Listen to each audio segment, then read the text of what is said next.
What you know, but who you know can make all the difference in your career search, business, relationships, and life. Take a deep dive into the growth mindset it takes to persevere in seemingly hopeless situations as our unbelievable hosts and guests share with you how they've overcome failure to reach success and specific strategies they use to transform and dominate in their respective fields. On this episode of the Who You Know Show,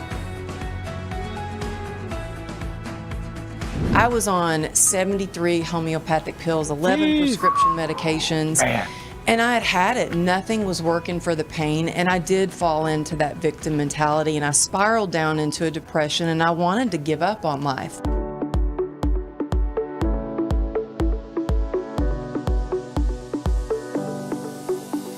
we have some amazing guests coming up, but first, let me introduce you to the executive producer and your host, Trevor Houston.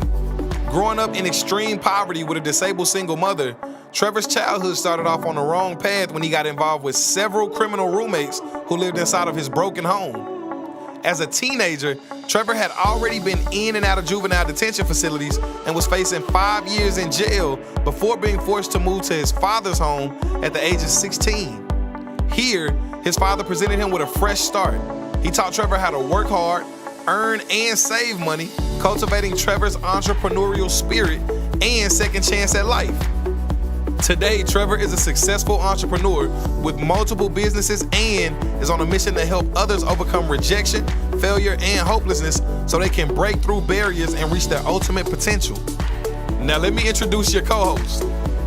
Mark Elder was born in South Korea, left on an orphanage doorstep and adopted at 5 months old into the United States, where he later served as a medic in the Air Force. Now, Mark is the president of Clear Path Wealth Strategies and a faithful part of the Who You Know Show, serving hands-on, helping to educate, coach, and organize job networking events that make a difference in their community.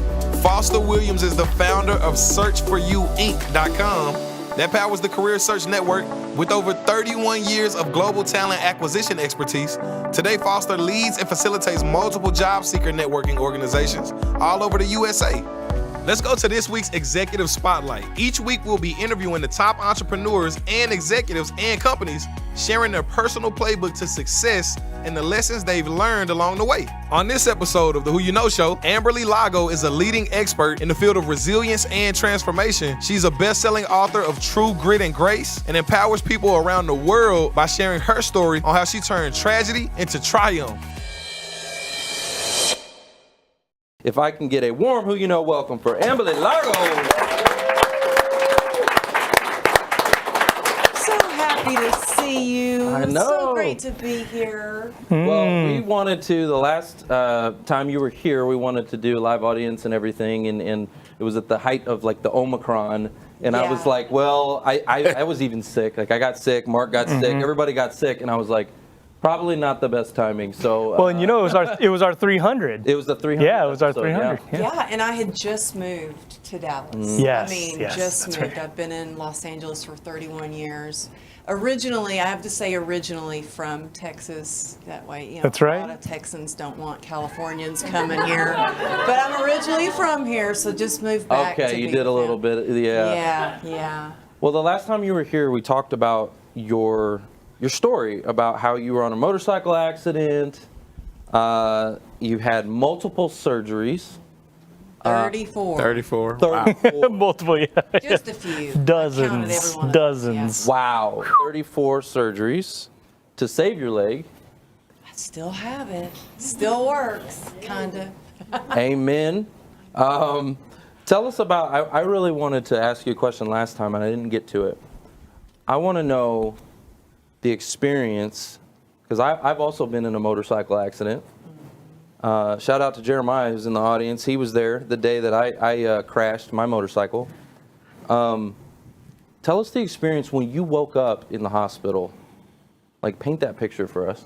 Well, they put me in induced coma, and which I don't recommend. It's not fun. You wake up, I woke up and you've got these tubes going down your throat, and I woke up fighting, like arms flailing.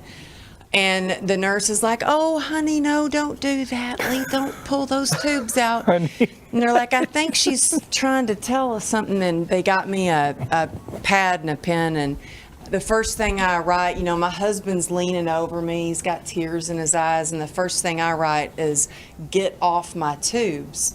See, he was leaning on the air supply, and I couldn't breathe.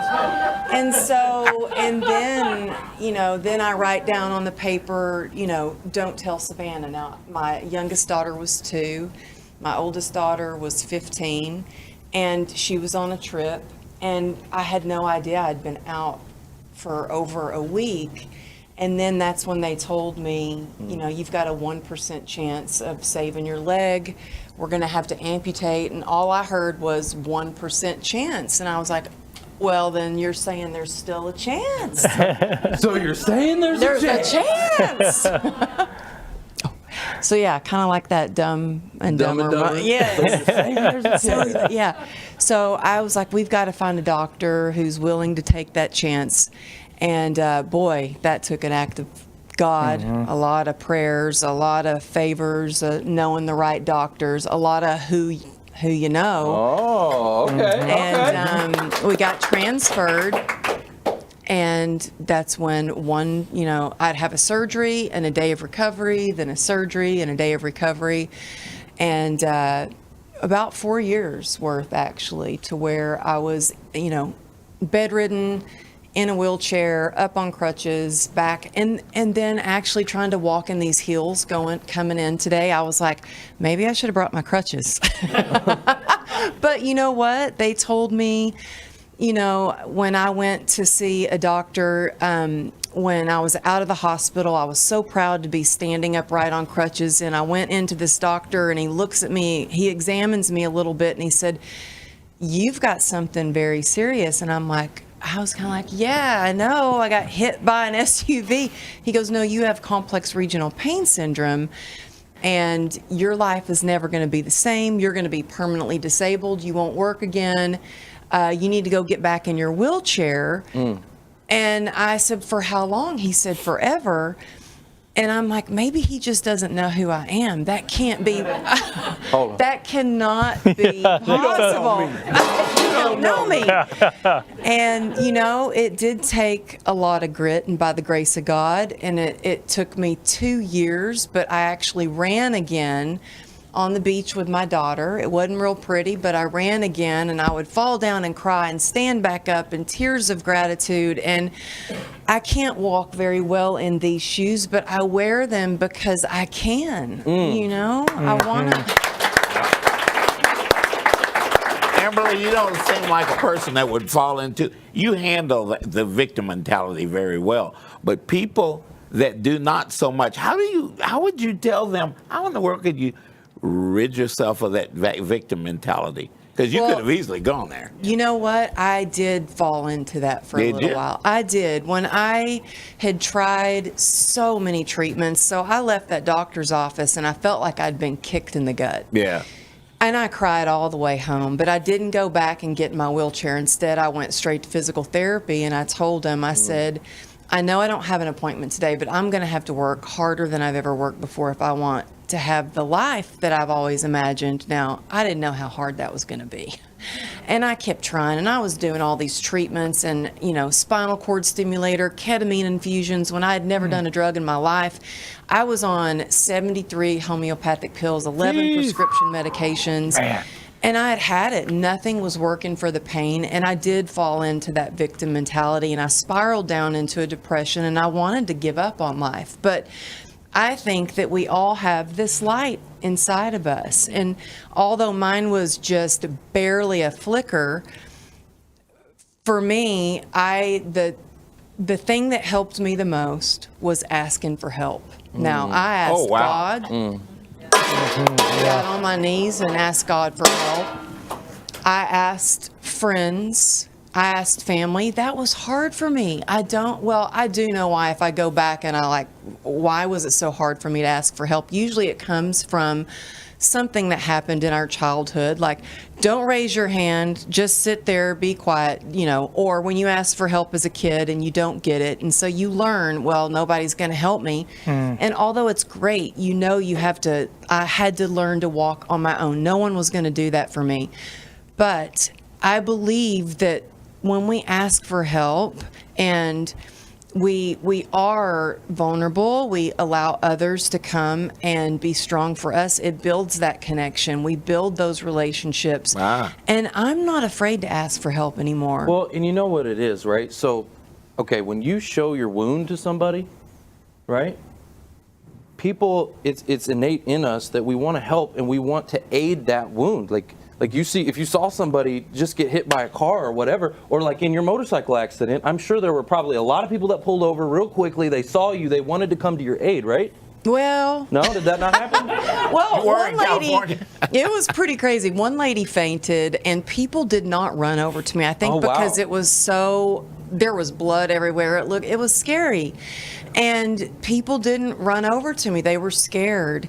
And it's California. Yeah. Well, the reason, the reason I was going there is because a lot of times when you're vulnerable, and you put yourself out there and you're sharing your wound and you're telling people where your hurt is, people will come to your aid. They will go out of their way to help you. And that is true. And I did have finally a nurse came over and she held my hands.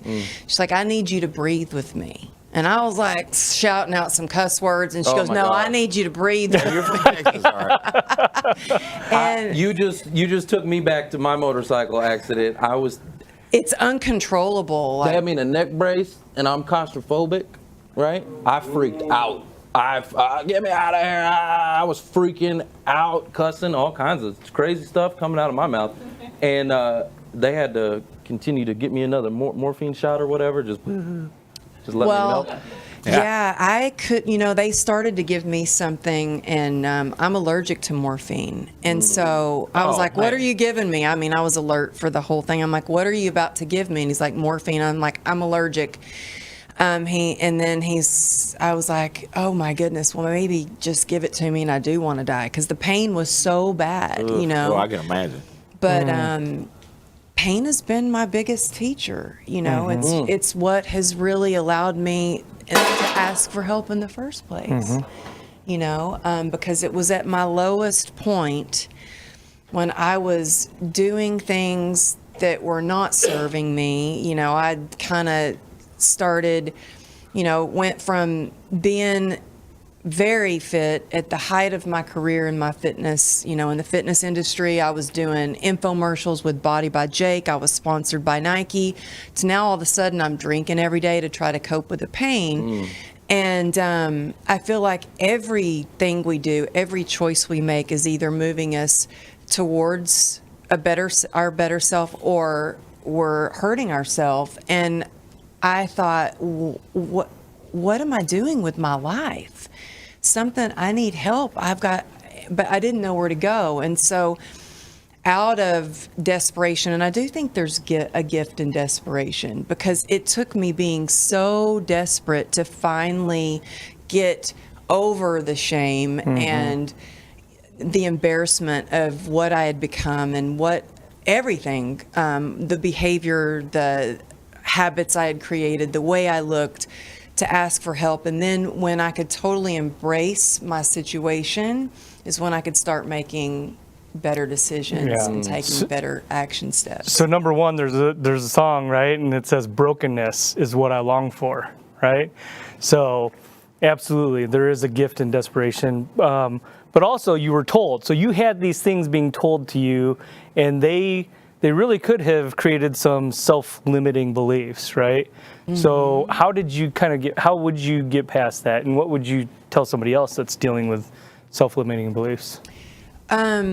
I think we all have them. I still have them. I mean, I have this, I call it a bully that lives in my head, and I like to keep it in a cage and locked up.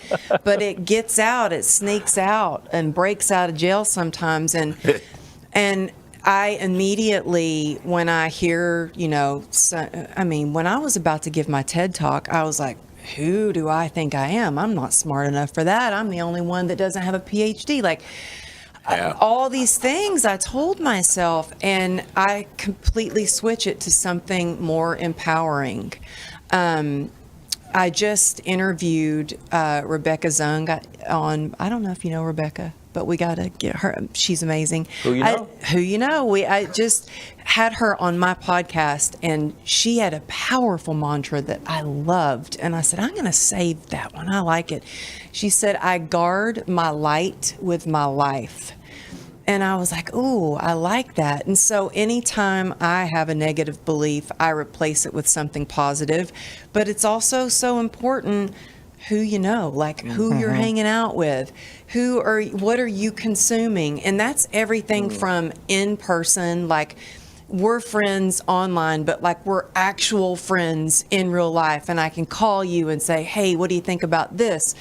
But it's everything, how much time we spend with people who are bringing us down. I think that energy, I feel, when I walked in, I could feel the positive energy in this room. There's so many great people. Yeah, all right. Like you attract the positive people into your life. But whether it's on social media, like I think it's really important to pay attention who you're surrounding yourself with and what you listen to. Like, are you listening? My mom. Yeah. Yeah. And I listen to positive podcasts. I will, read a book or listen to it on Audible. And then what works for me too is when I'm feeling down in the dumps or when I'm starting to get blue, it's because I haven't moved my body. Like moving my body moves my mind. It moves your mood. And so I think that it releases endorphins. I like this. You like that? Yeah. Woo! Yes, Yeah. Like, okay, not the real one. Not the real one. Okay, so you said about podcasts, what you're feeding your mind, podcasts, books, all these different elements, right? What you're feeding your mind every day. You have a top 1% podcast. You also are a... Can you believe that? Yeah. I believe it. Yeah. Thanks. You know what? It's really the secret to that is consistency, and who you know. And who you know. I ran out of mic. There you go. So you've got a top 1% podcast, True Grit and Grace. You also have your book, which you're a best-selling author. Can right? you believe it? I believe it. Y'all, I just have to say, can you believe it? Because 5 years ago, I didn't even own a computer. I didn't even know how to attach a picture to an email. No joke. And I'd asked my husband, how do you do this? And he's like, what do you want now? Like he was over me asking favors. And I said, I just broke down and cried. I'm like, I'm going to get my own computer. And I went and I took a class and I raised my hand for everything and typed out 90% of my book. Wrote out on a notebook, and then when I bought that computer, I typed out the rest and got a publisher. I had no social media. So when I heard you saying, you need PR, you need press, it's like, I had a publisher that was like, we don't do any marketing for you. So if you want to get your book out there, you're going to have to figure out how to do that. It's on you. And I was like, well, holy crap, here we go. Let me figure out Instagram. And I literally had a couple of hundred followers, and I just made a commitment every day to share something. Sorry, I hit a button. Oh, well, I like that. It's audio applause, yeah. So you just figured it out, like one like I was saying earlier. I'm still figuring it out, like really. Yeah, that's life. We all are, right? But one step at a time. Right? One step at a time. And consistency. And over time, like you were here for our episode 300. I think this is now 315 or something like that, right? It's consistency, right? Even when you don't know what the heck you're doing. We don't do this all the time, but we're just going to do it. Let's go. Let's do anyway. it. Let's do it. Do it anyway. Yeah. And Figure it out. Trevor's going to be on the show on True Grit and Grace soon. Let's go. There you go. Boom.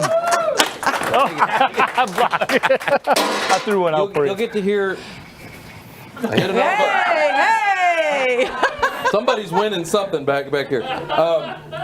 You'll get to hear more of my backstory on her podcast. I don't get. You are not going to want to miss it. Yeah, I don't get the chance to really share too much, right? Because I'm always highlighting the guests. So this would be a great opportunity for the audience if you want to get to know a little bit more about my backstage and what went on behind the curtain. Just when you thought you could love him anymore, it's like, oh my gosh, I love him more. It's true, Trevor. Well, thank you. Well, I'm going to start sharing a lot of that more. I'm going to be more open about it because those it can help people, right? It can help people. I had a lot of those scars, right? A lot of those things that happened early on in my life, and I'm going to share more of it and be more vulnerable about it. And yeah, so I'm excited. I can't wait to come on your show. I can't wait. It is going to give so many people hope and inspiration that they too can have the life of their dreams. We don't like to face it, but you guys, the hardest lessons in life are those toughest ones, We survive that. But here's the thing. God gives us those lessons so that we can help each other. What do you think about that? It's true. Mic drop. True. Let's go, Foster, with some mic drops. Woo! I know my podcast editor is going to have a lot of work to do with all those mic drops. He's going to be doing the audio in the back, having to level it out because too many mic drops. It's crazy. So, okay, talk to us about your book. Here it is right here. We got a copy of this book. Giving away. Okay. You know what? I was called to write this book, and I had so many people saying, what are you thinking? You're the fitness girl. Stick to that. You don't own a computer. And I was like, no, if I can really touch one person and keep them from giving up and give them some hope. So it's a memoir meant to inspire. And I share everything from moments of childhood trauma, sexual abuse, divorce, and overcoming, give you the solution, how to get through it, and the benefit that comes along with it. So it's a call to your resilience, and I'm excited to give a copy away. Yes, let's go. All right, so I was spinning the wheel earlier, but let's go ahead and pull that spin wheel up again, if we can do that. I'm going to go ahead and spin it. And the winner... Who's the winner? Grady Gibbs. Congratulations, Grady. All right, Grady. Right. There you go. Congratulations. There you go. And it's autographed, too. You got the autograph and everything to go with it. Appreciate it. Beautiful. Okay, I do want to know, because your message is very powerful, I want to know what you need to take your message to the next level, right? Because you've done a lot. You got a top podcast, you got a best-selling book, you got all these things going on. What's that next level for you so you can make a bigger impact? Okay, I need all of you to reach out to Oprah and just tell her, I know y'all are hanging out. Hey, you think I'm kidding? Do it. Just tell her, hey, I've got you know what? You never know. You never know. So listen, it's powerful what you put out there in the universe. Earlier today, I was just talking to a friend of mine, and she said, I was just talking about you to Jesse Itzler, and I was like, oh my gosh, I love him. Like, he's one of my favorite speakers. I went outside, I checked my phone, he DM'd me on Instagram and was like, I like your last post, I'm going to be in Dallas speaking at an event. So I messaged him back and said, well, I've only seen you speak virtually. I'd love to see you in person. Is there a chance I could buy a ticket or come and be your bodyguard? I'll let you know if he responds. There you go. You never know. Like, you put it out there that Give it a chance. Yes. Yeah. That's why I told JP, I said we need that list of everything he needs, so put it out there in the universe. And we talked about this yesterday. We had a quick phone call, and I said you need to put an image together of the future of your show and everybody that you want on your show, like what we've done with our wish list, right? And by the way, Oprah's on the wish list as well for us. Yeah. Yeah. See, there's our wish list. Okay. So guys, I love it. right. So this wish list, let me just tell you, this is me speaking out to the universe saying, here's what I want. right? If you don't tell the universe what you want, you're never going to get it, right? We had Claude Silver, who's on that image. We had her on this show because of that image. We're working on Trent, right? Boy, We're working on Trent. That top right row up there, man. There's a few people I've got conversations. You have Ed Milet going Oprah, on your Bezos, show. and I've got Ed Milet's coming on. there, right? So again, guys, it's about putting it out there. And the more you do it, and the more you speak and tell people, here's my dreams, here's what I need, here's what, the people will help you, right? But if you don't, a closed mouth does not get fed. Uh-oh. Right? Mm-hmm. So open your mouth. Start opening your mouth and telling people what you need, right? So Oprah. So you need Oprah. I need Oprah too, but you need Oprah. So we're gonna get everybody. Y'all know somebody. Somebody knows somebody. It's all about who you know. Okay, let's get some Oprah up in here. Get some Oprah. Right? Yeah. Let's go. Let's go. Yeah. I'll call you first when she calls me. When you get that. But for April Fools, I actually called my dad or messaged him and I said, I love playing April Fool's joke. I said, Dad, I said, I just heard from Oprah and she wants to interview me. And he goes, oh my goodness, that's awesome. And then I got busy doing something and I went back and I was like, oh yeah, April Fools. But thanks for believing that was possible. And he said, oh, I already put it on Facebook. I'm like, Dad! He said, April Fools. That's pretty good. Oh. That's pretty good. Guys, we got time for one question for Amberly. Raise your hand if you got a question, please. Let's rock, let's roll, let's go. There it is. All right. There's the mic right there. There you go. Imposter syndrome. How bad did that take over? I'm fitness industry, 10 years, over 10 years in that. Overcoming depression myself. Actually teary-eyed because I missed my son. So I'm connecting indirectly, but the imposter syndrome has really kicked my butt. How did you reconnect to your old self and believe that this next phase was possible even? Well, actually, I had to that's such a great question. Such a great question. I had to let go of my old self. See, I felt like, even if you look in the dictionary and resilience says to bounce back, I kept trying to go back, like to the fitness, and fix what was broken instead of rebuild a new life. And so as soon as I could be in acceptance and start to open myself up for new possibilities, I started to take one action step at a time, and each action step that I took gave me a little bit more confidence. And then I freaked out when I got the TED Talk. I wasn't excited. I was like scared to death. And the curator called me and I said, hey, look, my husband really pointed out on the website that all these other people have PhD and a whole bunch of other initials after their names, and I got nothing. I said, do you think we could put author? I'm not trying to promote my book, but could we put that? And she said, are you feeling bad that you don't have initials after your name? And I said, well, kind of. And she said, let me tell you something.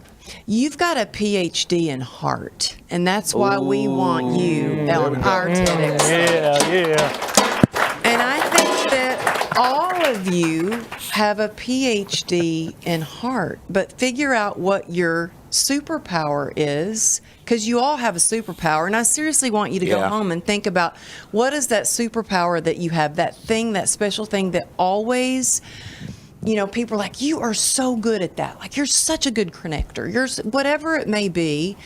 Think of what that is. Start doing that more. Teach other people how to do that. But and also, when I have imposter syndrome, I always think about the hardest thing that I've ever overcome. And I think, well, if I can get through that, then I can do this next thing. There you go. I love that. I'm going to give you a mic drop for that, too. And I want to touch on something that you said. We had Rachel Drunkenmiller on the show just a couple weeks ago. A couple of weeks ago. And she said something that I thought was so impactful. She said, an invitation is an indication of a qualification. Oh, I like that. So you were invited to the TED Talk, right? It was an indication of a qualification. So even though you felt like, I'm not qualified to be here, right? You were qualified by that invitation. So I want you guys to remember that as well. That's powerful. Okay, if everybody could do me a favor, get your phones out right now. I want you to take a picture. I want you to post this all over social media. I want you to tag Amberly. Tell her how special she is and how all these mic drop moments, what it meant to you, and blow her up. You know what I'm saying? Thank y'all. And if you know Oprah, come on. Come on. Mark, lean that way. All right, Amberly, what is the best way for the audience to connect with you? You know what? Text me at 818-214-7378. And actually, if you want, I've got another free gift. Oh. So it's a download. It's a free download, and it's my 5-step pacer method to really tap into your resilience so you can get through adversity or anxiety or sadness or whatever struggle you might be going through. Just text the word GRIT, GRIT, to the 818-214-7378, and you'll get that free download. And I just had somebody text me, is this a robot? And I'm like, no, it's me. That's why it took me 2 days to get back to you, but it really is me. But it will give you the free download, but it's actually me that's going in and checking all the messages. Love it, yeah. So guys, you get a download, and you get a download. You all get a download. You get a download. You get a download. And you all get a download. Guys, if I can get a warm Big round of applause. Thank y'all. Guys, that's You're so much fun. It's all about who ya know. Thanks for watching the Who You Know Job Networking Show. And a very special thank you to our co-host and guest for joining today's episode.